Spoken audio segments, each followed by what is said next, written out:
So, what's up? Okay, so my name is Allison Woods, and today I'm giving a presentation on Evan Roth. So, let's get into it. It's a little bird. We have fun here. Okay, so Evan Roth was born March 5th, 1978, in Okemos, Michigan. And right now he kind of lives with his wife in Paris, which, I mean, good for him. That's nice. He had his education in the University of Maryland as well as the New School for Design. He got a degree in architecture and an MFA in communication design technology. He graduated as class Victorian. He was actually named one of the 10 most interesting recent graduates of 2006. He worked in the IB Open Lab, Graffiti Research Lab, GRL, and the Free Art and Technology Lab, FAT Lab. The last two that were actually helped founded by him. Some interesting facts are that his first scream was nice. I'm not quite sure how to pronounce that. And his favorite smell is ground up coffee.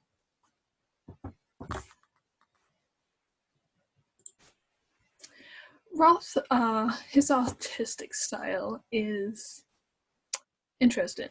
So he takes art practices that show like important moments offline and online, as well as like in popular culture, hackers, and he imposes his own view onto it. Like, because he's a hacker, so he imposes that view onto everything. It's really cool. And some quotes here from him, such as that I think really show like who he is. You know what I mean? So like how much impact can you have with the least line of code? And the way that he changes things with code a lot of times, I feel like that really shows that he is, you know, he really works with little details to turn things into digital artifacts. So I think it's really neat. And he also said, I think people are more likely to click on your YouTube video if they're interested in being entertained as opposed to just interested in politics. The way we approach the work is that it's meant to be fun for us. But on the other hand, the audience has to be fun, having fun with us. You know? I think there's more room for humor and fun in activism. And I think there's more room for humor in the arts. And honestly, I totally agree with both those points. Because if you can't have humor with something and have fun with it, then honestly, like, what's the point? But I feel like those beliefs really bleed into his work and like what he does. So, we're going into the art pieces now. There's a lot more works that he's done that I haven't included. And the simple fact of that is because the code is like outdated or the website was taken down. And so it either just doesn't work or it doesn't exist anymore, unfortunately. So I've picked out a few that I think are pretty interesting. Let's jump into it. Okay, Rapper Wish Fulfillment in 2012. Now this one was interesting, to say the least. It's basically a short song of multiple rappers asking you to turn me up while the music volume gets steadily louder until it physically hurts to listen to, or at least it hurt for me. I couldn't finish this one. It just gets really loud and distorted. It's crazy. But yeah, it's like little sound bits from all these different rapping songs where they just ask you to turn them up, and it's really interesting. Then there's Since You Were Born 2020. And he's done one of these for a few years now, each being like Since You Were Born 2018, Since You Were Born 2019, you know. And every year, Roth creates a new like version of this piece where he prints out all the images that he's had on his catch, and then he since the birth of his second daughter, and he just continues to add more, you know. And as you can see, he's like plastering it all over these walls, the staircases, everywhere in this gallery. It's crazy. It must have taken like an insane amount of time and an insane amount of ink, so give him a little slow clap for the sadness of losing all that money with all that ink, honestly. It's on, and what this project is meant to show is the amount of variety of images that we come into contact on a daily basis on the internet. Some that we don't even realize like we came into contact with until you look at your catch and you're like, what? When did I see this? You know? It's just really interesting. The graffiti art. I love this one. Okay. So, these are all 4 separate pieces, basically of the same series, if you understand what I'm saying. And so what he did was he took like the motion capture of like all these different graffiti artists, and he put that into a sculpture, which is like really interesting. Honestly, Evan Roth really loves graffiti and all the art that comes with that, and so I just think that's really cool. And like there's a lot of his art pieces that deal with this. It's really neat. And so the Vienna 2010 was the first in the series that they did this. This style of turning things into sculptures was really just meant to show that graffiti artists are like artists and that they have different styles from one another, to really show that they know what they're doing. The way that they tracked it was on the z-dimension, and so the z-dimension is time it takes, and then they tracked it with the thickness. So the thickness is represented by the speed of the pen. So if it's really fast, it's gonna be thin, but if it's slower, it's gonna be thicker. And the bottom left image was made by averaging the data received from motion capturing 15 Barcelona graffiti artists, which is different from the other 3, which are specific artists in mind. And I apologize for my fan's speed catching up on the monitor there. My computer is working a little hard right now. Training gym. This one's really interesting. Okay, so basically, if you go, this is a website, and if you go here, be prepared to hear loud sounds, because I jumped the first time I saw this. Basically, what it does is it has the image that you see right there in the background with the punching bag and the white screen, and Eye of the Tiger starts playing. And every time you hit publish right there, which is meant to like punch it, you get a big sound that sounds like you're punching it, you know? And it's like really cool, which I thought, I mean, it's just a fun little website, you know? Like you could just spend a minute or 2 there and just have a little fun, you know? So I definitely encourage people to check that one out. I have the link right there. I don't want to check it out right now because like I said, it is loud, and the way that I do these videos and the way I record them, I wouldn't be able to catch sound up on here. So yeah, I definitely suggest for y'all to check that out. Christopher George Latour Wallace. This is interesting. Okay, so he was a rapper, and he was known as the Notorious Big, or B.I.G., you know, and he was actually assassinated, unfortunately, in 1997. And the counter right here is counting down the seconds to when his rap music will be free to use in the sample without repercussions whatsoever. Because right now it's still under copyright law. And the US copyright law says that a piece of work only becomes public domain 70 years after their death.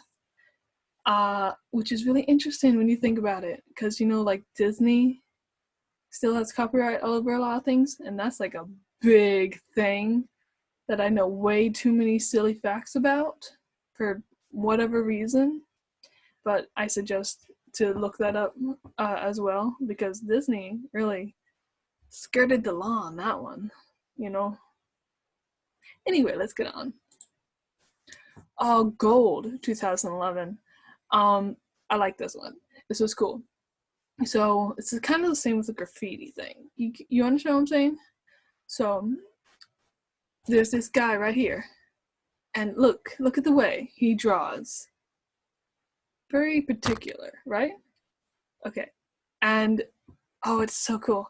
So he basically motion captured it just like the graffiti, but instead of turning it into like a sculpture that's all twisty, he turned it into like this like sound wavy kind of thing in this block. And it's really cool. Like, honestly, it reminds me of like one of those silly little things you put on the top of the stairs and it just fling, fling, fling down. You know what I mean? Yeah. So I really like this one. It's really pretty. And then there's For Your Safety in 2013. It's part of a larger body of work called Art in Airports. And I'm going to just play a little bit of it. It's interesting. I like to think of it as a little funny dance.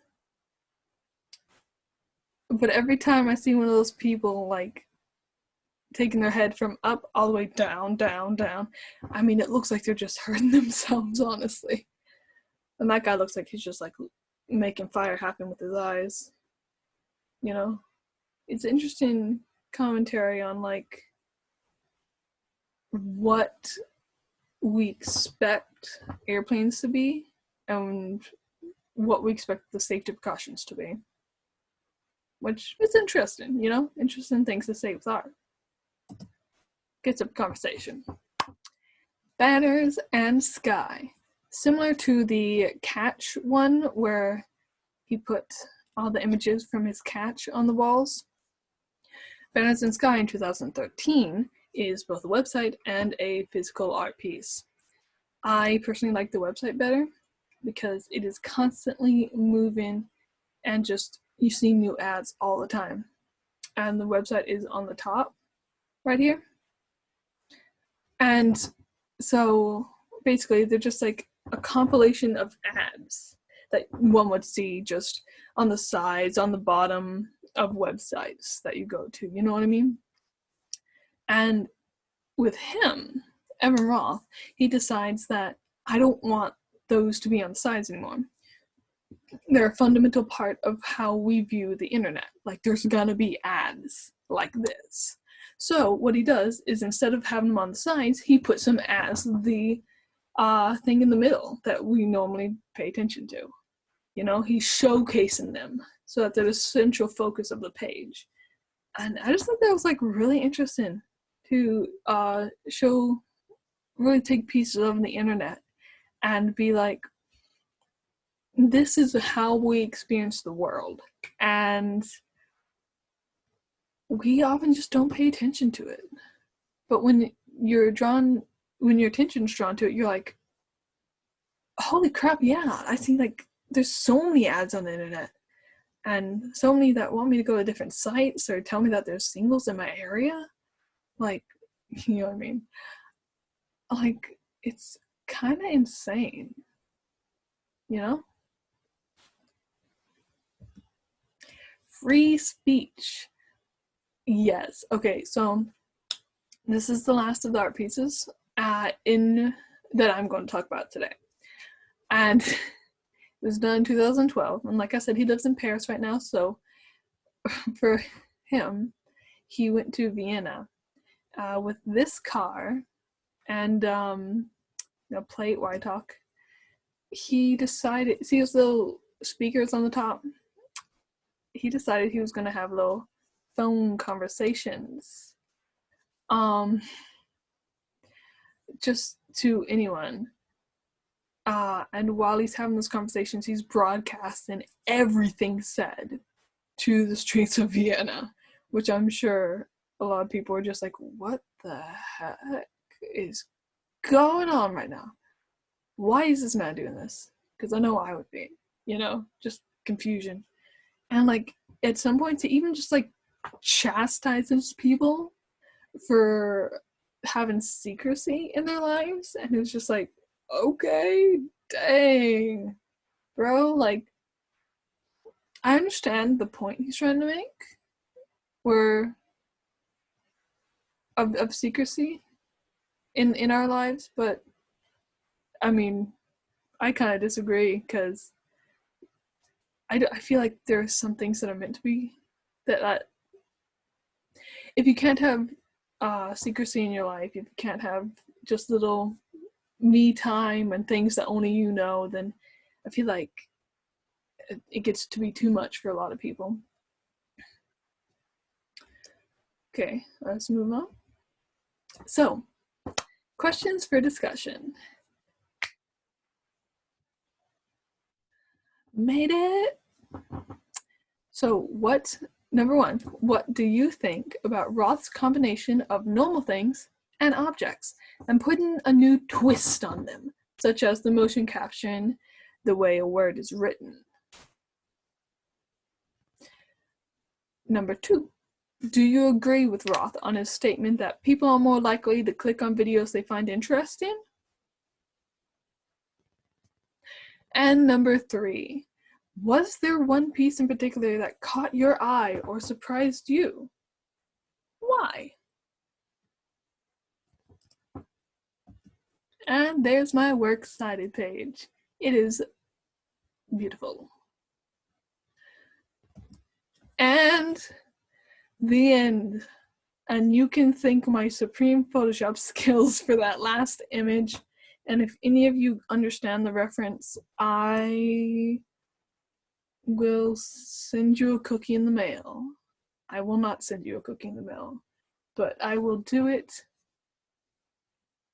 in my head. I will here's me symbolically putting the cookie in the mail and sending it to you. Anyway, that was my presentation on Evan Roth, and my name is Allison Woods once again. I hope you had a good time learning about his art style, and I hope you have a happy quarantine, and I hope we can all go back to normal lives soon. Bye!